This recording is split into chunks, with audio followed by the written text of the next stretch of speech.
അപ്പൊ hello guys, സമയം 12:30 ഞങ്ങൾ എല്ലാരും കൂടി ഒരു സ്ഥലം വരെ പോവാണ്. മൂന്നാളും കൂടി ഈ ഒരു ആക്റ്റീവയിൽ ഒന്നല്ല പോകുന്നത്. എല്ലാരും കൂടി പോകുന്നതിന് മുമ്പ് ഞാനും അച്ഛനും കൂടി ഒരു സ്ഥലം വരെ പോവാണ്. അത് വേറെ ഇങ്ങോട്ടല്ല, നമ്മൾ ഇത്രയും നേരം മൂന്നാളും കൂടി ബസ്സിന് പോവാന്നുള്ള ഒരു പ്ലാനിലായിരുന്നു നിന്ന്. അവസാനം നമ്മൾ ലേറ്റ് ആവും എന്നുള്ളതും കൊണ്ട് നമ്മൾ നേരെ ബാവുക്കാന്റെ വണ്ടി എടുക്കാൻ വന്നതാണ്. എനിക്ക് തോന്നുന്നു കുറെ ആയി ഞാൻ ഈ വണ്ടി ഓടിച്ചിട്ട്.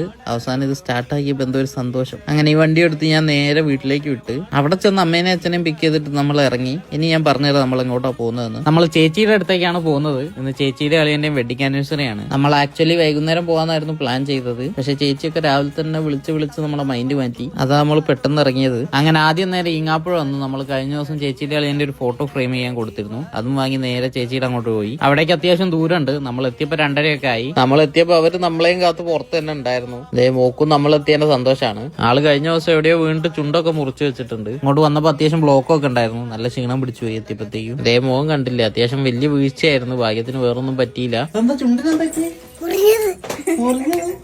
ആക്കെ എല്ലാരെയും കണ്ടതിന്റെ സന്തോഷാണ്. അതുകൊണ്ട് തന്നെ ആള് നല്ല എനർജറ്റിക് ആയിരുന്നു ഫുൾ ടൈം. ഇത് പിന്നെ ചേച്ചിയുടെ അളിയന്റെയും കല്യാണ ഫോട്ടോ. ഇപ്പൊ 5 വർഷമായി കല്യാണം കഴിഞ്ഞിട്ട്. ഞാൻ ഇപ്പോഴും ആലോചിക്കും 5 വർഷമൊക്കെ എത്ര പെട്ടെന്നാ പോയത്.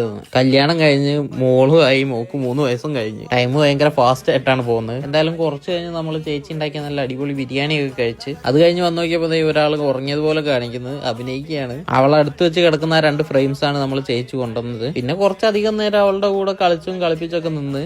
കണ്ടില്ലേ, കാറിന്റെ ഗ്ലാസ്സിൽ എന്തൊക്കെയോ കുത്തി വരച്ചിടുന്നുണ്ട്. കുറച്ചധികം നേരമായി കലാപരിപാടി എന്നെ കൊണ്ട് എടുത്ത് നിർത്തിച്ചതാണ്. അങ്ങനെ കുറച്ച് കഴിഞ്ഞ് അകത്തേക്ക് വന്നപ്പോ അളിയൻ വർക്കൊക്കെ ചെയ്ത് ക്ഷീണിച്ചിരിക്കുകയാണ്. അപ്പൊ എന്തായാലും ഇത്രയുള്ള വീഡിയോ. ഇനി അടുത്തൊരു വീഡിയോ ആയിട്ട് വീണ്ടും വരുന്നവരെ ബൈ ഗൈസ്.